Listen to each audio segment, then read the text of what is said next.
ఆకలేస్తుంది. అయినా సరే ఆకలితో చచ్చిపోయినా అడుక్కోని మాత్రం అడుక్కోను. మరి డబ్బులు రావాలంటే ఎలా?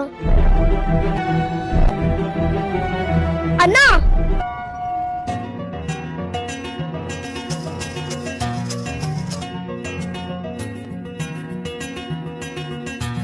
పువ్వు ఎంతరా? 10 రూపాయలు. తీసుకో. థ్యాంక్ యూ రా.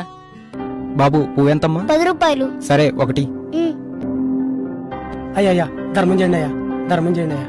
చిన్నపిల్లడైనా అడుక్కోకుండా ఎంత కష్టపడుతున్నారు చూడరా రేయ్. పిల్లని చూసి నేర్చుకోరా. కాలు చేతులు బానే ఉన్నాగా, పోయి ఏమైనా పని చేసుకోవచ్చు కదా. అక్క, అన్నం ఎంత? 30 రూపాయలు. పప్పు 20 రూపాయలు. 2 కల్పించండి అయితే. పక్కనే కూర్చొని అడుక్కోమని చెప్పాను కదా, ఎక్కడికి వెళ్ళావు? మనం అడుకోవద్దు నాన్న. అడుక్కపోతే తిండెట్లా వస్తుంది అనుకున్నావు? పూలమ్మే నాన్న.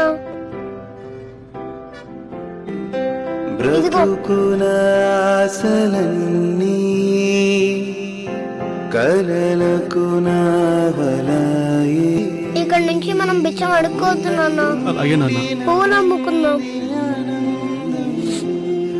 అలాగే.